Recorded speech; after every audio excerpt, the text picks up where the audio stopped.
everyone, Brother Roop here. We're in the book of Acts, chapter 15, verse 22. A very, very interesting chapter. If you are a subscriber, thank you very much. I appreciate it. Honored and privileged.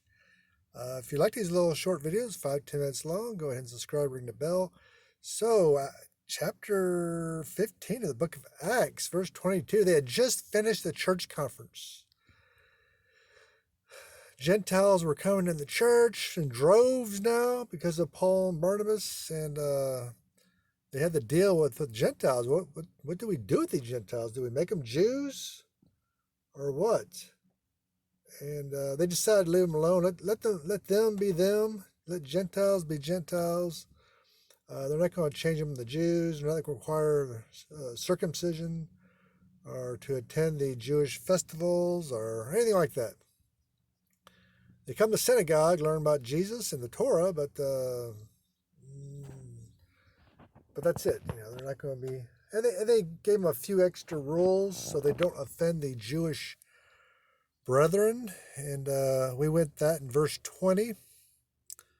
They went to abstain from pollutions of idols, fornication, and from things strangled, and from blood. So that's just to that was just to appease the Jewish brethren, so they don't get offended. And so verse 22, let's read it.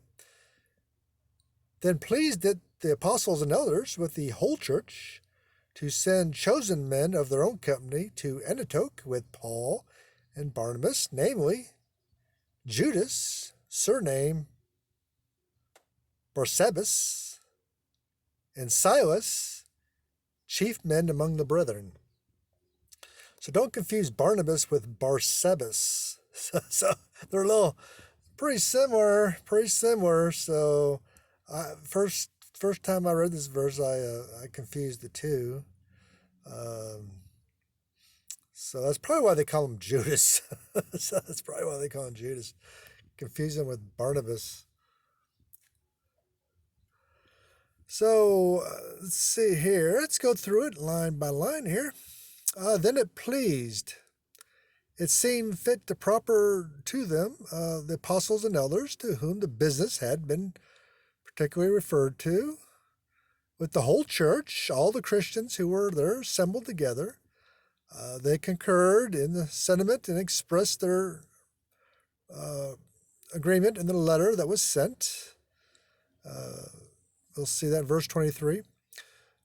Whether they were consulted does not particularly appear, but as it's not probable that they would volunteer an opinion unless they were consulted. It seems most reasonable to suppose that the apostles and elders submitted the case to them for their appropriation. It would seem that the apostles and elders deliberated on it and decided it, but still, for the sake of peace and unity, they also took measures to ascertain that their decision agreed with the sentiment of the church. Chosen men for this purpose, of their own company, from among themselves, greater weight and authority would thus be attached to their message. So, Judas, surname Barsabbas, possibly the same who nominated the vacant place in the apostleship. See that in chapter 1, verse 23. But Grotus supposes that it was his brother. And Silas, he was afterwards the traveling companion of Paul. See that in verse 40. Chapter 26, verse 25 and 29. Chapter 27, verses 4, 10, and 15, all of the book of Acts. He was also the same person, probably, who was mentioned by the name of Civilinus. We see that name in 2 Corinthians chapter 1, verse 19, 1 Thessalonians chapter 1, verses 1 and 2, or verses 1. 2 Thessalonians chapter 1, verses 1. 1 Peter, verse 12. So chief men among the brethren. men of influence, experience, and authority in the church. Judas and Silas are said to have been prophets. See that in verse 32. They had therefore been engaged as preachers and rulers in the church at Jerusalem. So there you go. Also, if you see my writing to the left, Judas was a Hebrew and Silas was a Hellenist. Both Jews, but from different backgrounds.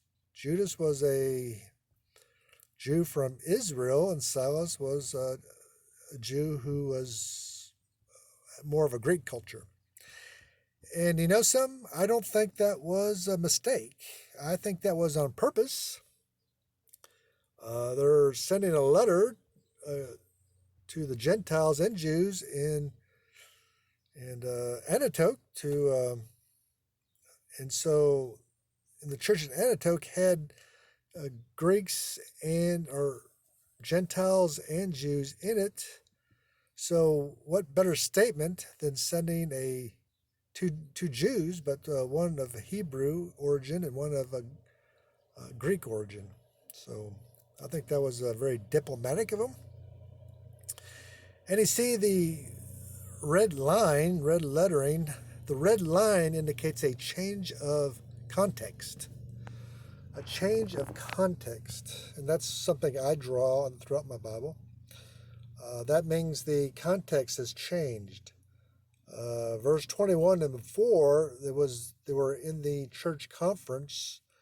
Verses 21 and forward,